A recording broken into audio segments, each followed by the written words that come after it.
नमस्कार, मैं सरांधा आप सभी दर्शकों का अन्नदाता कार्यक्रम में स्वागत करती हूं। किसान हमारे देश के अन्नदाता हैं और वे ही हमारे देश के भाग्य विधाता हैं। ऐसे ही भारतीय किसानों को खेती बाड़ी से जुड़ी हुई बहुत सी नई लाभकारी जानकारियां देने के लिए हर रोज सुबह हम आपके साथ आते हैं। तो चलिए कार्यक्रम शुरू करने से पहले देखते हैं क्या है आज के अन्नदाता में। अलसी की कटाई, गहाई और भंडारण करते समय ध्यान देने योग्य जरूरी पहलू। कद्दू वर्गीय फसलों में लगने वाले घातक रोग और रोकथाम के उपाय। किसान भाइयों, जैसा कि फसलों की कटाई गहाई का कार्य जोरों से इन दिनों चल रहा है और देश में कोरोना ने कहर मचा रखा है, ऐसे में आम जन के साथ साथ किसानों को भी इस कोरोना के कहर से बचाव करना होगा। तो आप इस कोरोना से कैसे बचें, आइए जानते हैं।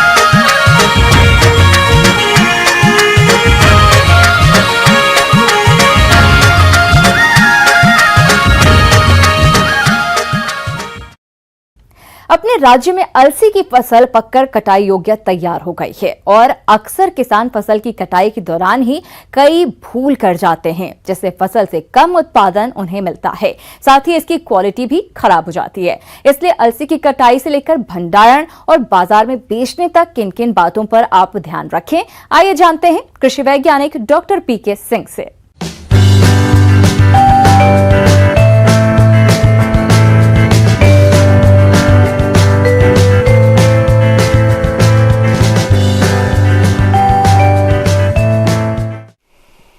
आज हम आपके बीच एक बहुत प्राचीनतम तिलहनी फसलों के बारे में जानकारी प्रदान करेंगे, जिसका नाम अलसी है। जो अलसी के बीज का उपयोग है वो मुख्यतः तेल के रूप में होता है और वो तेल जो है इंडस्ट्रीज, उद्योग धंधों में ज़्यादा उसका इस्तेमाल होता है। भारत में खास तौर पर मध्य प्रदेश, उत्तर प्रदेश, छत्तीसगढ़, बिहार, राजस्थान, ओडिशा, महाराष्ट्र, कर्नाटक आदि प्रदेशों में इसकी खेती की जाती है। आजकल जो जैसा आप लोग जानते होंगे कि अलसी का जो न्यूट्रास्यूटिकल प्रॉपर्टीज है, जो गुण है, औषधीय गुण है, वो बहुत ही ज़्यादा लोगों के बीच में चर्चा का विषय बना हुआ है। जैसा कि आप जानते हैं, अलसी की फसल मुख्य रूप से करीब 100 से लेकर 125 दिन में पककर तैयार हो जाती है। जैसे पत्तियां पीली पड़ने लगे और फलियों का रंग पीला पड़ने लगे, इसकी कटाई शुरू कर देनी चाहिए और इसे जमीन के थोड़ी सी ऊपर हंसिए से काटा जाता है।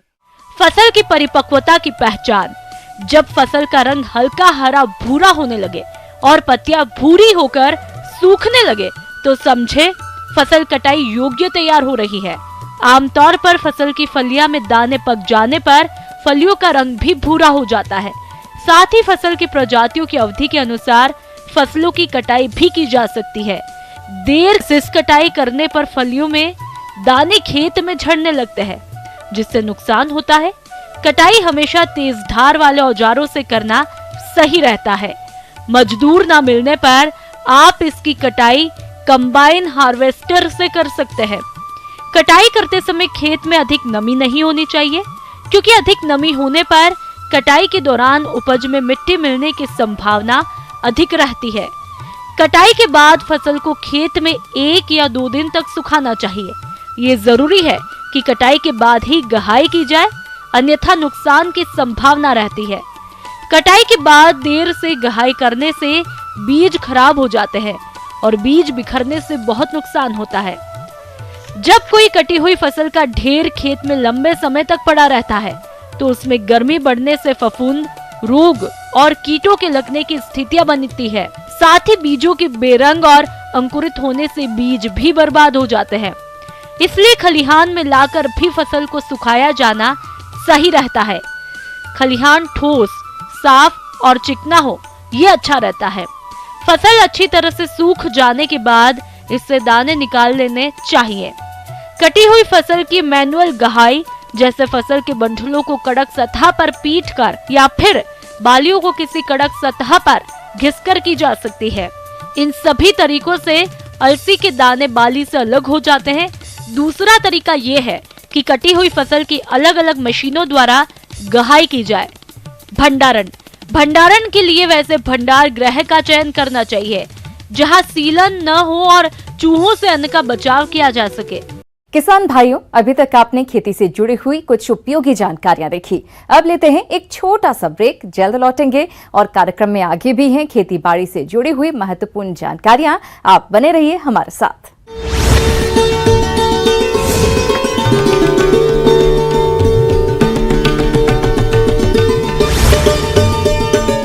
ब्रेक के बाद आप सभी दर्शकों का अन्नदाता में स्वागत है। चलिए अब रुक करते हैं अगली कड़ी की ओर।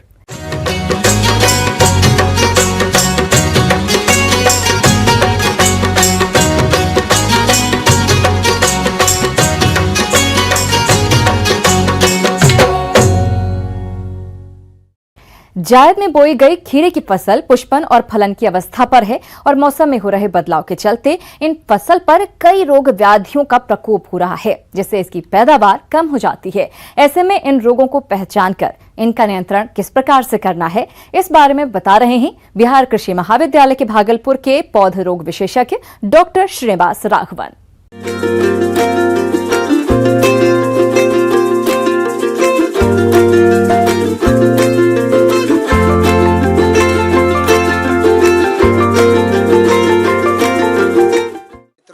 आज हम कीड़े में होने वाली बीमारियों और उनके निर्वहन के बारे में जानकारी लेंगे। कीड़े में प्रमुख रूप से हमको 4 या 5 बीमारी देखने को मिलता है। प्रमुख रूप से कीड़े में होता है एक डैम्पिंग ऑफ। सबसे पहले हम जब सीडलिंग स्टेज में जब कीड़ा होता है रोपने के बाद, हमारे डैम्पिंग ऑफ जो कि एक बहुत प्रमुख बीमारी है, जो इस बीमारी का प्रमुख लक्षण ये है कि जब रोपनी हो जाता है उसके बाद पौधा एकदम तार के जैसे हो जाता है और जब इस पौधे को हम उखाड़ेंगे तो इसका जड़ नहीं दिखाई देता है और एकदम ये पौधा बीच में से कट जाता है। और इस बीमारी को रोकने के लिए इसका सीड ट्रीटमेंट मतलब बीजोपचार करना है। अगर पौधा बीज लगाने से पहले अगर इसको कार्बन डाइजिम 2 ग्राम प्रति किलो के हिसाब से अगर बीजोपचार कर देते हैं, ये बीमारी सीडलिंग स्टेज में नहीं आता है। जब ये बीमारी सीडलिंग स्टेज में नहीं आता है और पौधा एकदम 15-20 दिन का हो जाता है, उसके बाद ये बीमारी उसमें नहीं लगता है। और इसके बाद कीड़े में प्रमुख बीमारी ये है कि डाउनी मिल्ड्यू।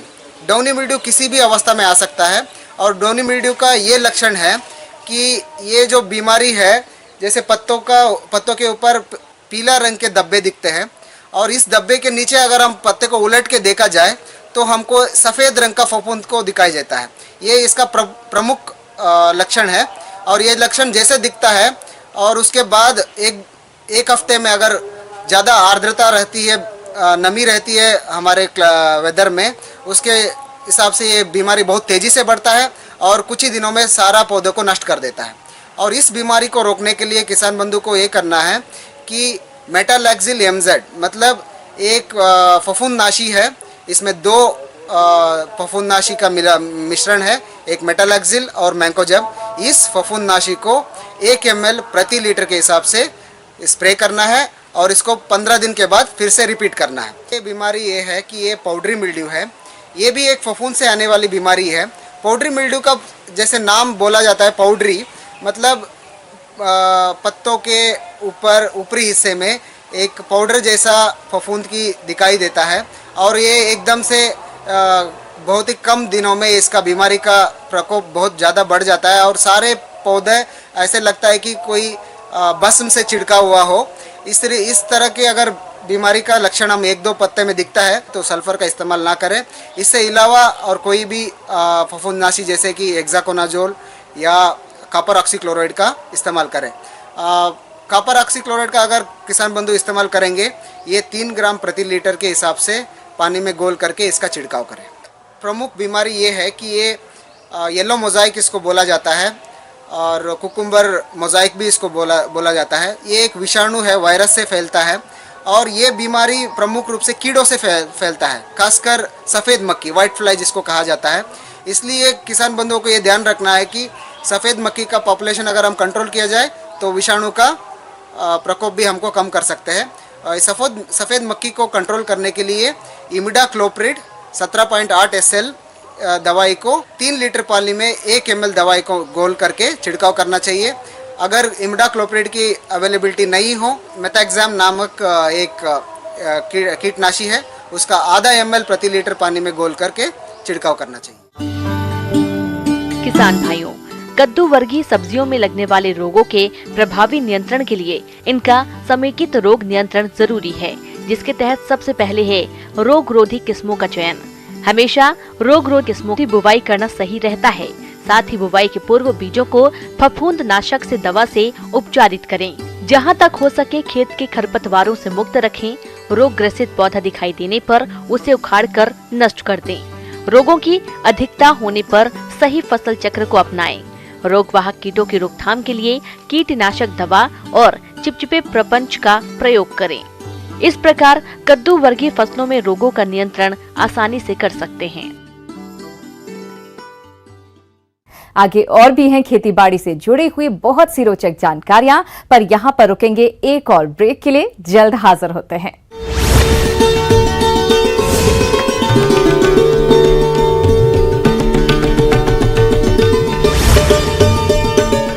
ब्रेक के बाद एक बार फिर से आप सभी दर्शकों का अन्नदाता कार्यक्रम में स्वागत है। बढ़ते हैं अगली प्रस्तुति की ओर।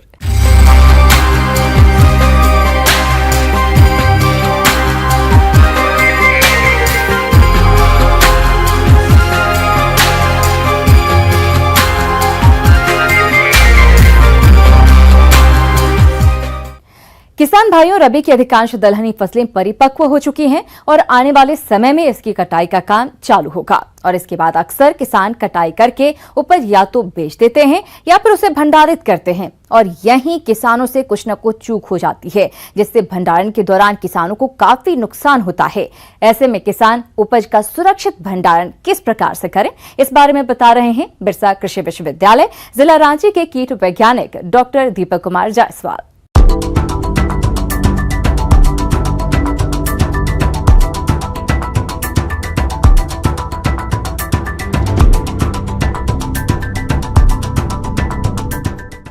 नमस्कार किसान भाई, आज हम लोग बात करेंगे भंडारण के विषय में, क्योंकि अभी दलहनी फसल खेत में लगी हुई है और विभिन्न प्रकार के दलहनी फसल जैसे मसूर हुआ, मटर हुआ, आपका ये अरहर वगैरह हुआ, ये सब फसल अभी कटाई होगी।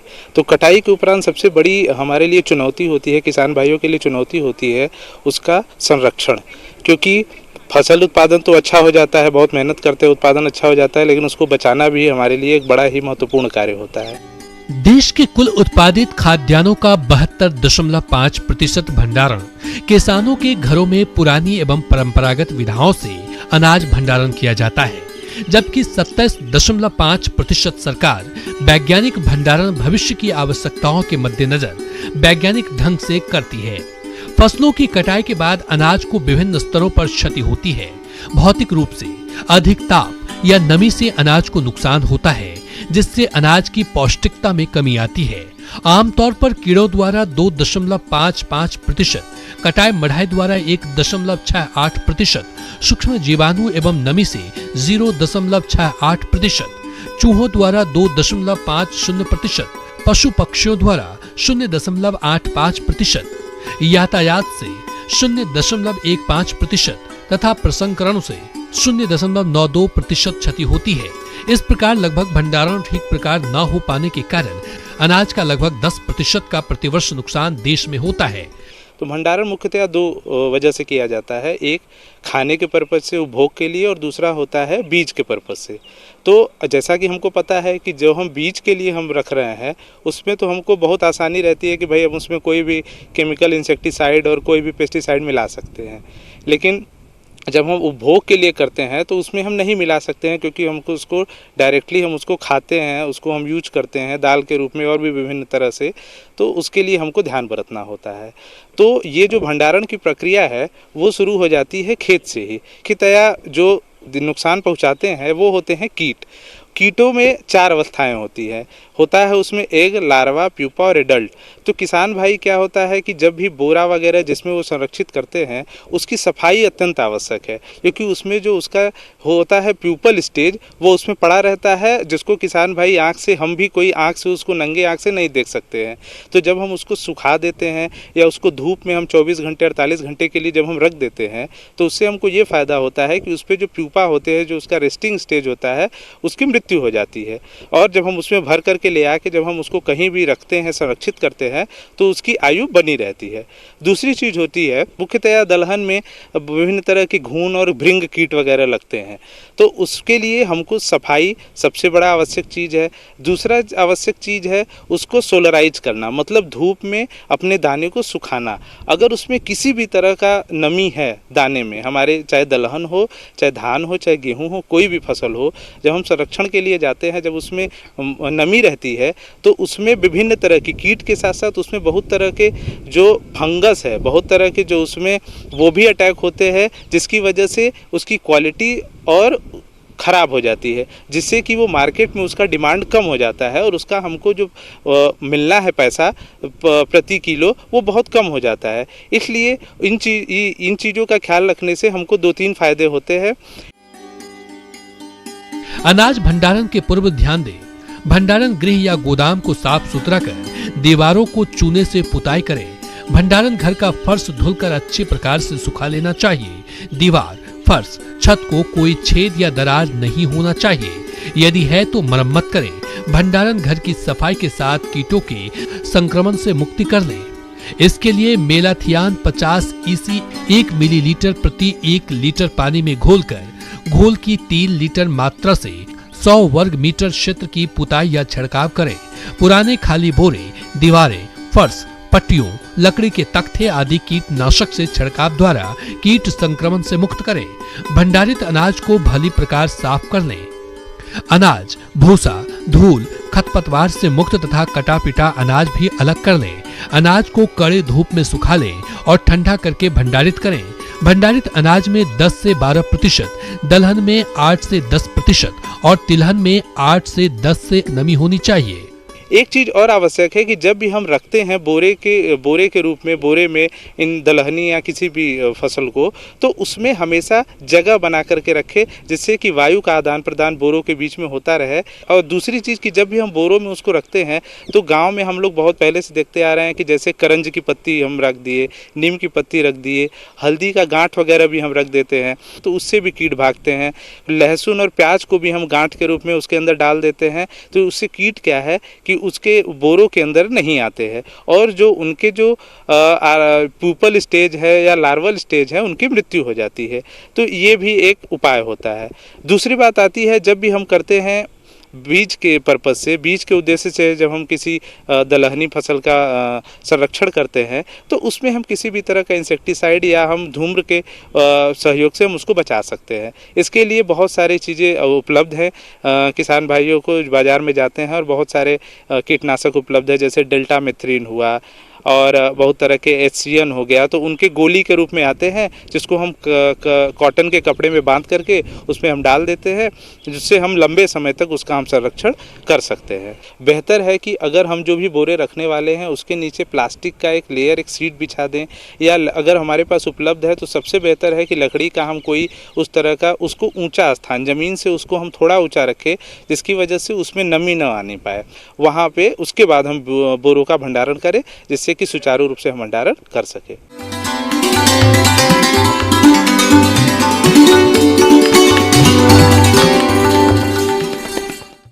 अन्नदाता हेल्पलाइन निःशुल्क फोन संपर्क सेवा के माध्यम से आपके द्वारा पूछे गए प्रश्नों में से 1 या 2 महत्वपूर्ण प्रश्न को हम अपने कार्यक्रम में शामिल करते हैं। इसी के तहत आज का चयनित प्रश्न और उसका जवाब इस प्रकार है। अन्नदाता कार्यक्रम में आज जो प्रश्न हमने शामिल किया है उसे पूछा है गांव रजवा, जिला समस्तीपुर से हेमराज यादव ने।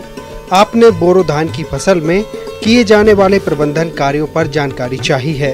तो हेमराज जी, आपकी जानकारी के लिए देखिए कार्यक्रम का यह अंश। बोरो धान की रोपाई के बाद जो हमारी शस्य क्रियाएं हैं, खास करके निराई से लेकर के आपका हार्वेस्टिंग मतलब कटाई तक जो भी आवश्यक बिंदुएं हैं उस पर हम आपके साथ में अभी चर्चा करेंगे। सबसे बड़ी समस्या हो जाती है बोरो राइस में ये खरपतवार का। खरपतवारों का शुरुआत से ही अधिक प्रकोप होता है। खरपतवार फसलों के साथ साथ प्रकाश, मृदाजल, पोषक तत्वों तथा वायु के लिए प्रतिस्पर्धा कर उसकी उपज में भारी कमी करते हैं। फसलों को हानि पहुंचाने वाले व्याधियों जैसे कीट, रोग, सूत्रकृमि की अपेक्षा खरपतवारों द्वारा फसलों को सर्वाधिक हानि होती है। रोपने के बाद करीब 1 महीने के अंदर में 4 से 5 पत्तियों वाली खरपतवार जो होती है उसके नियंत्रण के लिए हाथ से निराई गुड़ाई करना सबसे अच्छा होता है। लेकिन जो बड़ा क्षेत्र है जहाँ पर कि हमको लेबर की प्रॉब्लम है, मजदूर नहीं आ पाते हैं समय से, वहाँ पर हमको जो खरपतवार नाशी है जो दवा है वो नाम उसका है बिस्पैरिनबैक सोडियम। इसका मात्रा 100 ml प्रति एकड़ के हिसाब से छिड़काव हमको करना है। ध्यान ये रखना है कि खेत में नमी जरूरी है, मिट्टी सूखी ना हो। और जो खरपतवार नाशी हमने अप्लाई किया है 24 घंटे के बाद खेत में कम से कम 3-4 इंच पानी रहना बहुत जरूरी है। पानी रहने से जो खरपतवार नाशी है उसके बीज पुनः अंकुरण नहीं करेंगे और ये काफी दिन तक हमको खरपतवार से मुक्ति दिलाएगा। खेत में ध्यान रखें कि कभी भी मिट्टी में दरार नहीं आनी चाहिए, मॉइस्चर हमेशा रहना चाहिए, नमी हमेशा बरकरार रहना चाहिए बोरो राइस में। और तीसरी चीज जो हम आपको बताएंगे कि उर्वरक प्रबंधन। यूरिया का 20 किलो प्रति एकड़ के हिसाब से इसमें टॉप ड्रेसिंग करते हैं, ऊपर निवेश करते हैं। और दूसरा ऊपर निवेश हमको करना है जब कलर निकलने के समय में, फ्लावरिंग उस टाइम में हम 20 किलो प्रति एकड़ के हिसाब से यूरिया का एप्लीकेशन फिर करें। खैरा रोग धान में लगने वाला एक रोग है जिसमें पत्तियों पर हल्के पीले रंग के धब्बे बनते हैं जो बाद में कत्थई रंग के हो जाते हैं। पौधा बौना रह जाता है और व्याध कम होती है। प्रभावित पौधों की जड़ें भी कत्थई रंग की हो जाती है। यह रोग मिट्टी में जस्ते की कमी के कारण होता है। इसकी रोकथाम के लिए फसल पर 5 किलोग्राम जिंक सल्फेट, 2.5 किलोग्राम बूझे चूने के साथ 1000 लीटर पानी में मिलाकर प्रति हेक्टेयर की दर से छिड़काव करना चाहिए। अब आइए देखते हैं कल दिखाए जाने वाले कार्यक्रम की मुख्य झलकियां। अधिक लाभ के लिए करें जूट की खेती।